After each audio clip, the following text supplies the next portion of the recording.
Hello, I'm Dr. Ron Charles. Thanks for tuning in today. You know, there was a tremendous amount of activity in Jesus' life the last few months that he lived before his crucifixion. And we want to cover some of those in this session. After the resurrection of Lazarus from the dead, after Lazarus had been dead for 4 days, then Jesus raised him. Then Jesus left the Jerusalem region and traveled back north and through Ephraim and even into the Galilee. And we really don't know a whole lot of what happened on that trip. We have a couple of occasions where the Word of God talks about it, and then, but most of the emphasis was not on what Jesus did during this time. Now, the book of Luke is quite unique. The book of Luke was actually a compilation of a number of eyewitnesses to Jesus' life. Tiberius Caesar had organized a special commission to investigate the life of Jesus and investigate all of these teachings, the miracles that he was supposed to have done, and the various things associated with his life.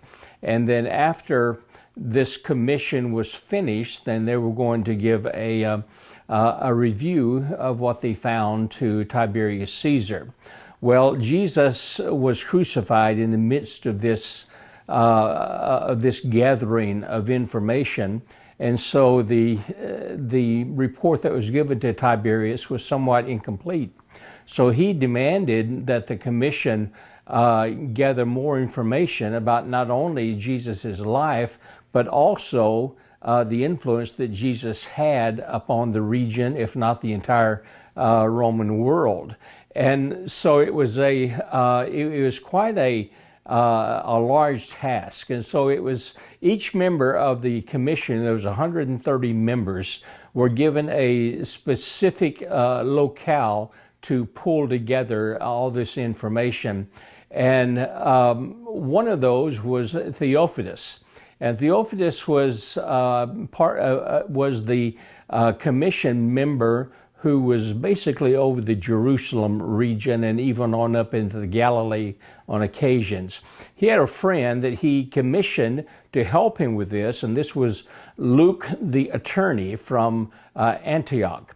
Now, Luke originally began his professional life as an attorney, and then later on, he went back to school and got training as a physician. So Luke, the Luke that we have now, who wrote the Gospel of Luke as well as the Acts of the Apostles, was an attorney / physician. And by the time he was halfway through collecting the information about Jesus, he had become a believer in Jesus. And consequently, the latter part of his life, or the last half of his life, he was accompanied Paul on his missionary journeys. But the book of Luke is a compilation of well over 300 personal interviews that Luke made with people about Jesus. And that's why that some of the things we have in the book of Luke are in no other book except that book, because of all the other eyewitness accounts of Jesus, his teaching, his miracles, and so forth. And then what the daunting task that Luke had was to try to compile all of this into a record that would not be multiple hundreds of pages long. He had to make it so that it would be easily read in the Roman Senate without the senators becoming agitated and say, you know, enough's enough. And so he had to get it down into readable and into an area, into a size that can be easily transported, but yet including the maximum amount of information that he could possibly do. And so most of the events of Luke came as a result of more than one eyewitness account, because one confirmed the other, although some of them we're not really, we don't really know for sure. And these last few months of Jesus' life before his crucifixion, some of that area that we really don't have a lot of information about, but what we do have, we're going to try to cover that. As Jesus went up into the Galilee, he is coming back down through the northern part of Samaria, and we look at that in Luke the 17th chapter. And so in Luke 17, verse number 11, it says this, "And it came to pass as he," meaning Jesus and the disciples that were with him, "went to Jerusalem, that he passed through the midst of Samaria and Galilee. And as he entered into a certain village, there met him 10 men that were lepers, which stood afar off. And they lifted up their voices and said, Jesus, Master, have mercy on us. And when he saw them, he said unto them, Go show yourselves unto the priests. And it came to pass that as they went, they were cleansed. And one of them, when he saw that he was healed, turned back, and with a loud voice glorified God, and fell down on his face at his feet, meaning Jesus' feet, giving him thanks, and he was a Samaritan. And Jesus answering said, Were there not 10 cleansed? But where are the 9? And there was not found that returned unto him to glorify God, save this one stranger." Now the cities of Paraphius and Archidelius were villages in northern Samaria, the region of northern Samaria, that had been set aside for a specific purpose. The two cities were given as a wedding present to Salome, who was the sister of, now this was not the Salome who was the daughter of Herodias with the fame of John the Baptist. This was Salome, who was a sister of Herod the Great. For her wedding present, Herod gave her these two cities. Now, Salome's mother-in-law, the mother of her husband, was a leper. And she was basically an outcast from society, even though she was at the very high top of the wealth scale. She had multiple millions of dollars, of what would be equivalent in our society, but yet she was still a leper, and she was neglected by society and as an outcast of society. So with these two cities that were given to Salome, she put her own money as well as King Herod put his money into it, and they turned these two cities into two cities that were specifically for the treatment and the housing of lepers, who were, and these people had to be Roman citizens to live there. And not only did it have residences and places for them to live, but also hospitals and doctors, special food preparation places, activity centers, so they could, so they wouldn't be laying around, which is one of the hardest things for lepers to do. There has to maintain an activity to keep that blood flowing through the joints that are dead. And so there was a large emphasis put into effect, and so they became well known throughout the Roman Empire for the treatment of lepers. Now, after the death of Herod the Great, then Salome then gave these cities to Livia. Livia was the wife of Emperor Augustus Caesar, and she maintained the same type of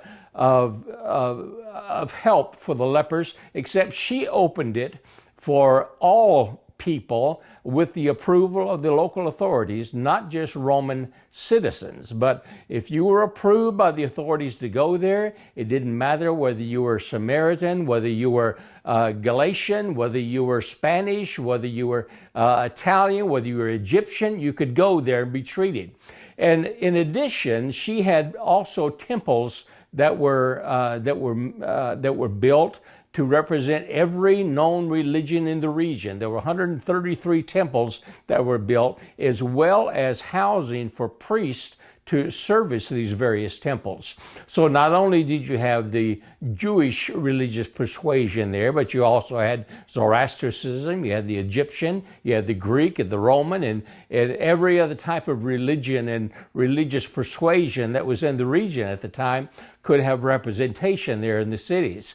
And so it was a phenomenal centuries ahead of its time experience on dealing with lepers, and many of these lepers were cured as a result of the fight against the leprosy, and as a result of the special treatment that they received, and they became world renowned, or the Roman world renowned anyway, for the treatment of lepers, and lepers would come from all over the Roman world to be treated there.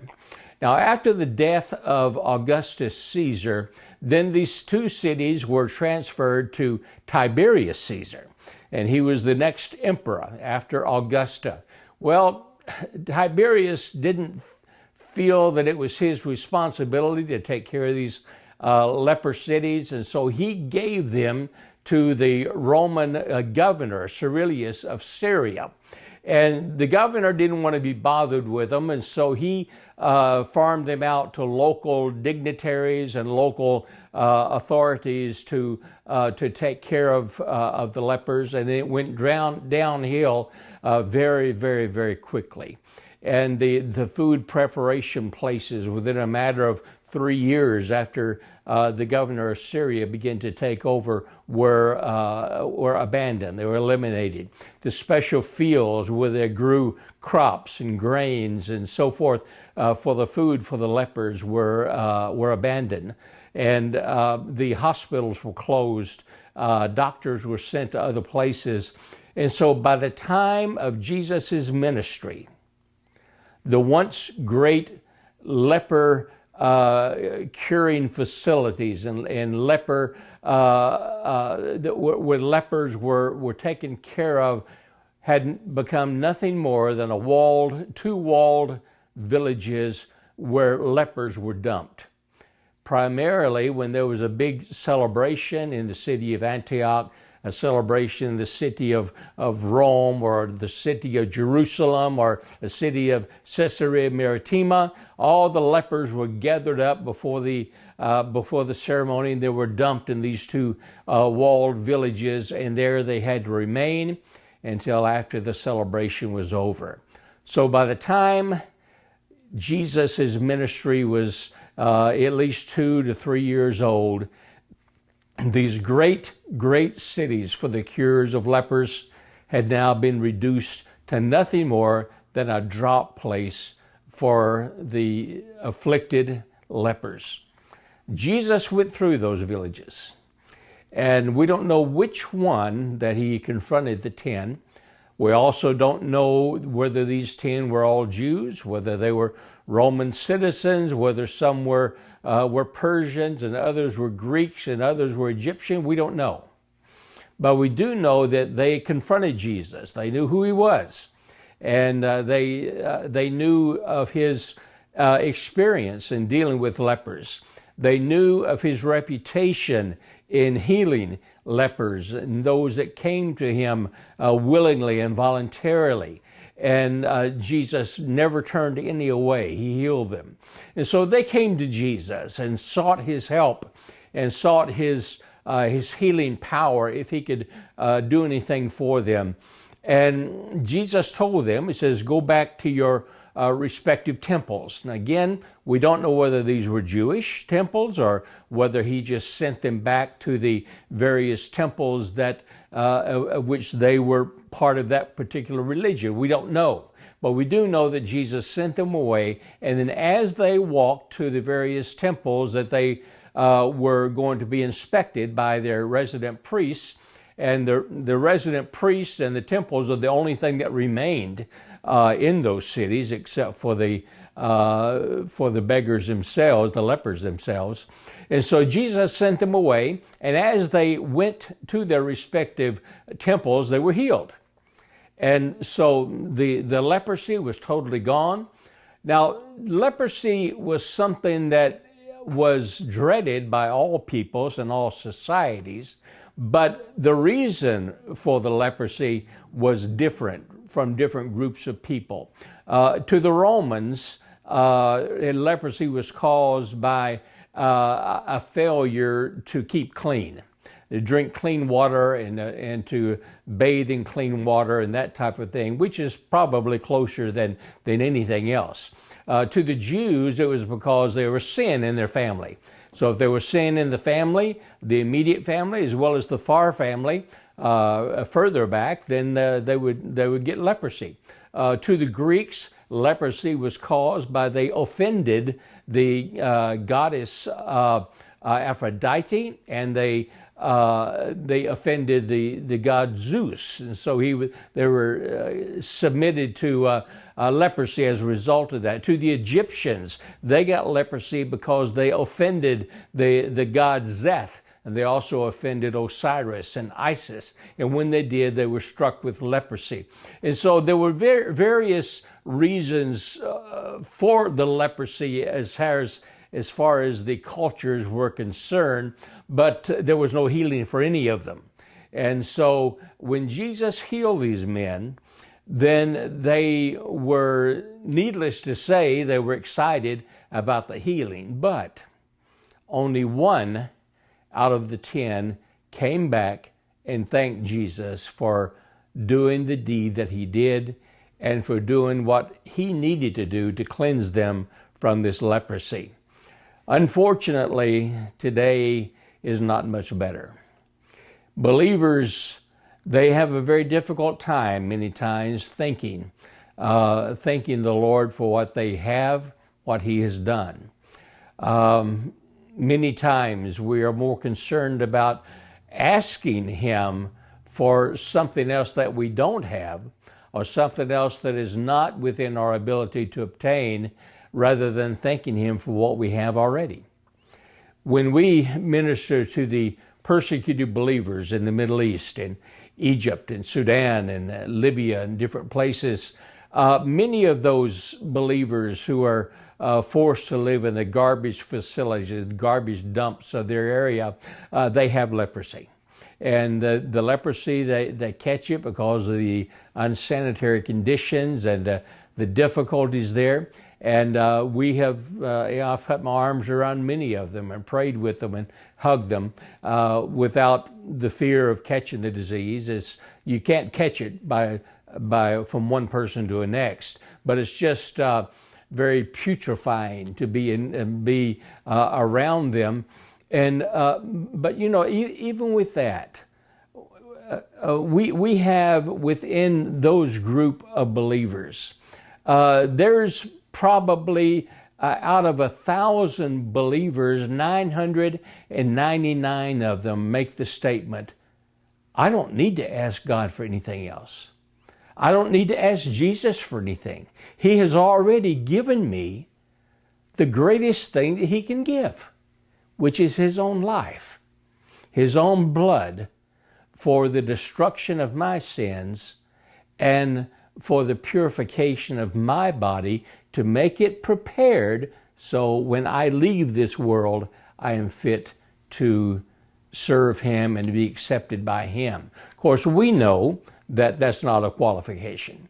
We know that the blood of Jesus is the thing that purifies us and makes us worthy to go to heaven. But they feel like that they have to have a pure body to be accepted by the Lord. And so they say, we don't have to ask God for anything because he's already given us all that he has. He's given us life. He's given us forgiveness of sin. And they don't. They don't ask God for anything. They don't ask Him for deliverance. They don't ask Him for clean water. They don't ask Him for food. They don't ask Him for healing and deliverance from diseases and things that affect them. What they do, though, every day is that they raise their hands to heavens and they say, Jesus, I thank you that you have cleansed me from all sin. I thank you that you have seen worthy to give your life for me.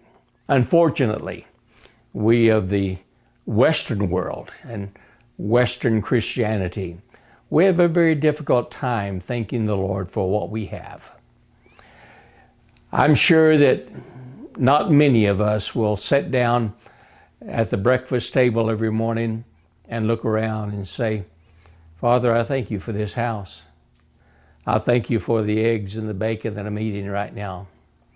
I thank you for the bread that I opened up out of the package. I thank you for my job, which I'll be going to shortly. I thank you for running water. I thank you for clean running water. I thank you for electricity. Many times that is on the back burner, if not at all. But we do bend the Lord's ear on the things we don't have. Lord, my head is killing me. I need for you to touch it right now. Lord, can't you do something about this traffic so I don't have to be aggravated with this traffic day after day after day? Lord, can't you do something with my boss? Make him understandable of where I'm coming from, who I am, and what I'm doing for him. And so, the list seems to be much longer on things that we want God to do for us rather than thankful for what He has already done. And I'm not saying that if we complain about the things that we have and don't thank Him that God will take it away. I don't believe that. Now, in some religions, they do teach that. Some of the African Christian pastors, they preach that from their pulpits. They say that if you complain about something, God will take it away from you, and then you're reduced down to the next level. I don't believe that happens, but the fact still remains is that we do need to be motivated, if nothing more than but just these 10 lepers, in which only one came back to thank Him. That can be our motivation, and to say every day we look around and say, Lord, I thank you for the clothes I'm wearing. I thank you for the shoes that I have on. I thank you for the car that I'm driving. Even though it's not certainly the best or the best I've ever had, it still will get me from point A to point B. And I will not complain. I will not be dissatisfied. I'll just be thankful, and until you see fit for me to go another direction or to bring something else into my family and into myself.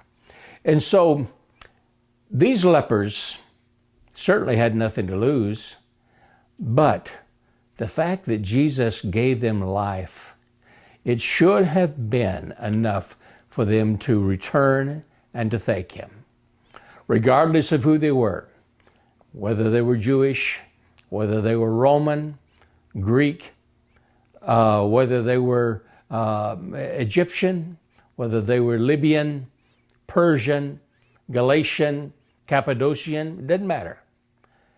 The disease was the disease that affected the human being.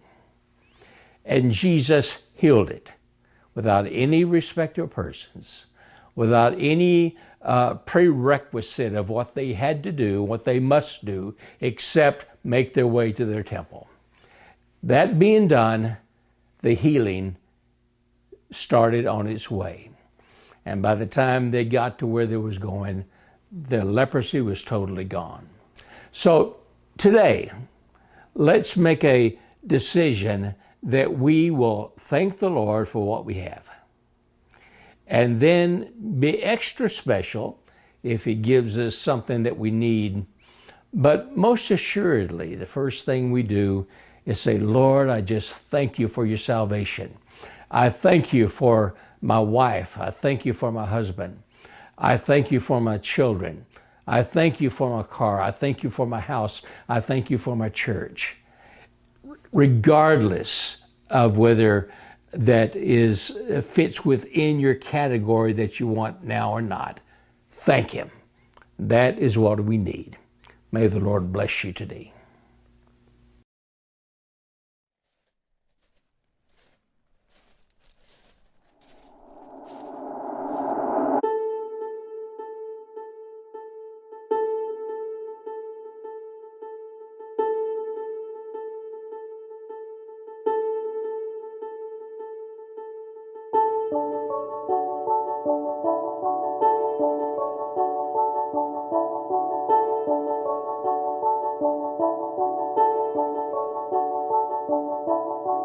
Welcome to Canaan, a small indigenous community here on the west coast of Colombia.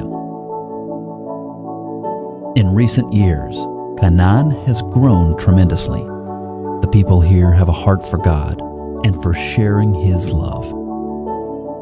This is where the Cubit Foundation does their work.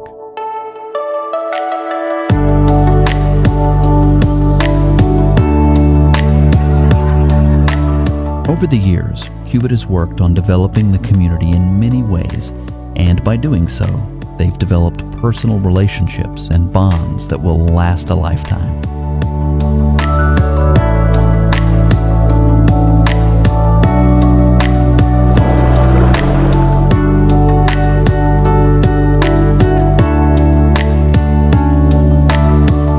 Cuando viene cualquier persona del extranjero, pues lo recibimos con mucho amor, recibimos con mucho aprecio, con mucho afecto, porque sabiendo que si esta persona vive tan lejos, no nos conoce y nos viene a visitar, eso para nosotros es muy satisfactorio y toca mi corazón de una manera especial. Brad Charles is one of the leaders behind Cubit and their work in Canaan, Colombia. His passion is for helping people in need around the world and doing God's work out here on the mission field.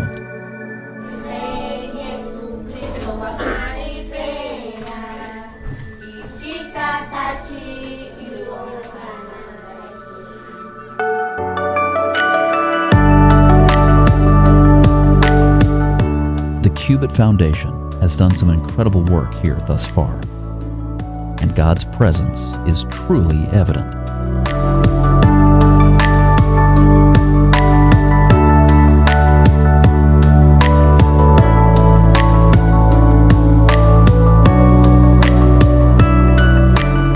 Partnerships with local Colombian churches, Cubit has taken part in service to the village of Canaan. And with your help, Cubit will continue to serve them and many more around the world. When people give to Cubit, I want them to go. I want them to go with me. And I want them to experience this.